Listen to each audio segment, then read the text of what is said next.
Hi there, I'm Knowles Wentworth, and I'm the evening advocate here at Morningside Shelter. That means I work from 3 to 11 and handle everything that goes on during that period of time with the residents. Here's the front of the shelter, and this front door is the one that people use most of the time. Offices are over there in the back of the building. Welcome to Morningside. Come on in.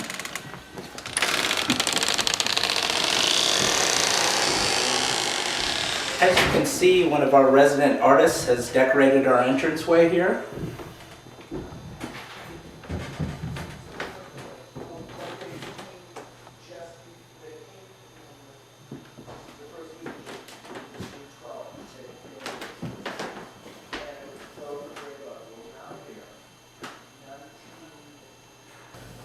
Come on into the main house. As you can see, we have an area here for residents. There's a computer with internet access so folks can check jobs online, do resumes. And then we have an area here where residents' mail is kept. This was all done for us by Rosie's Girls, a local after-school program for young women in the summer, and they constructed all this by hand. What's your name? Elizabeth. Elizabeth, where are you from originally? Brattleboro. Brattleboro, Vermont? Mm-hmm. And what's the name of your child? Jeffrey. How old is he? He's 2. How long have you folks been here at Morningside? I want to say it's going on 3 months.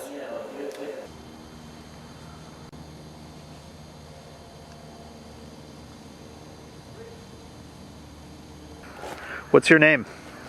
Peter. Peter, how long have you been here at Morningside? About a week. Angela Givens, and this is my son, Ross Givens. Tell us a little bit about what you do here at Morningside. I'm the director here at Morningside House. That involves keeping the staff all together and working with the residents and trying to make Morningside House a place that's welcoming and comfortable for everybody. And then over here we have our community garden. You can see it's done for the season. But we had all kinds of fresh vegetables throughout the summer here that the residents planted the seeds, cared for the garden, and in fact picked the crop.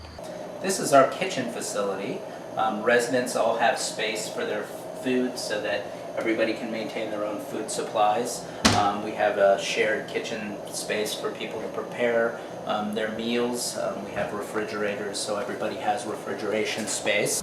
I had recently attended a detox program and was released to out on the street, and I didn't have anything for sleeping out in the cold or weather or feeling safe, and so I came here. At Morningside there are 4 different families with children. How many total children are here? There are 4 children right now. I lost my job and we lost our apartment. My landlord had not been paying the rent from the day we moved in, even though we'd been paying our rent. So even though we had the money to pay another month's rent without a job, and it just seemed better to walk away.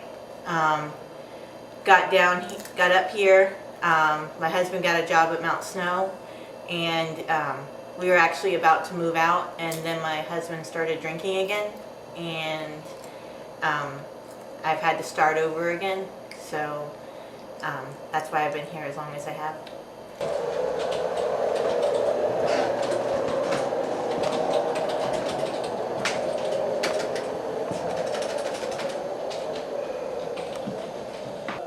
First day when I went to Poland, I was so scared. I did not want to come here just because I've heard everything about, I don't know, just all the stereotypical things about a shelter. Some people just basically don't know how to live in an environment that's, you know, you have to carry your bags around all day long. You don't trust people, and you can't get medical help.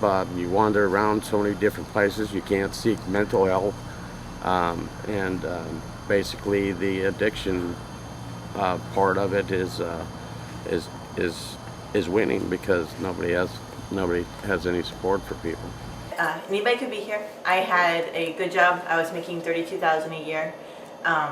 But if you want to live in a safe neighborhood these days, you basically were spending all your money to pay your rent.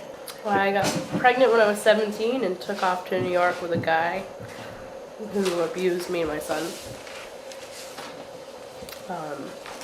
So I got away from a domestic and had nowhere to go. So when I lost my job, I lost my home. And it's really hard when you make 32 and you're considered too rich to get any help, but too poor to really save anything and put anything away. Yeah, one of the things I really love about Morningside is it has a very homey atmosphere. I've worked in the past in inner city shelters that sometimes can be kind of harsh places, and also where people just have a bed for the night. Whereas here at Morningside, people really have a home, and they don't have to wait in line every night or wonder if they're gonna, get a spot. That once they're with us, we work with them intensively over a number of months in order to try to help them put the pieces in place that are necessary for them to live successfully, independently again. I'm trying to enter into a structured living program to help me with my detoxification from my addiction to opiates. They help out with my daily schedule. They help me get into just about any program I want to get into. I'm getting cooking classes to learn how to cook. They've helped me get into the pathway program to help me get an apartment.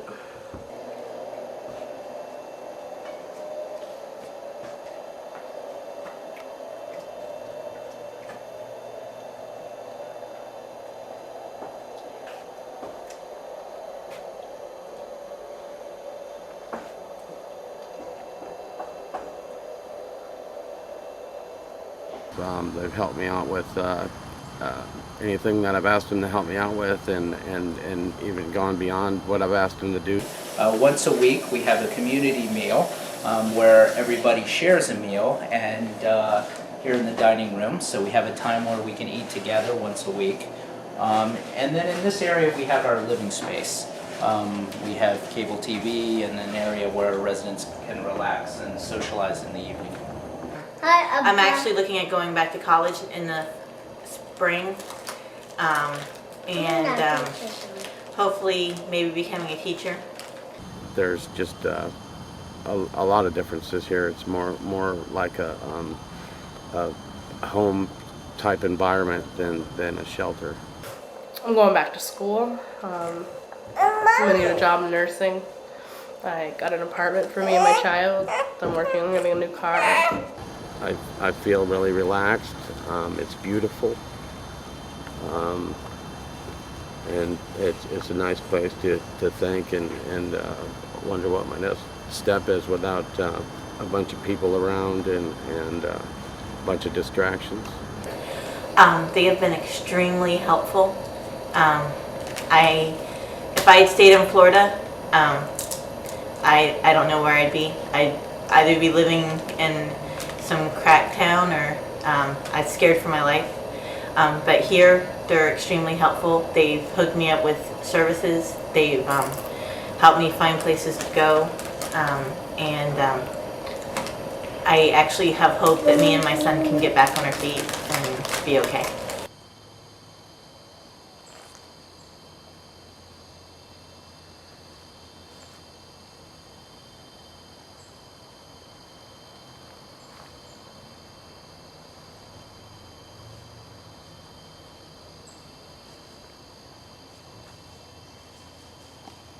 And if you don't have 3 to 6 months rent and savings, or mortgage and savings, you could end up this way too.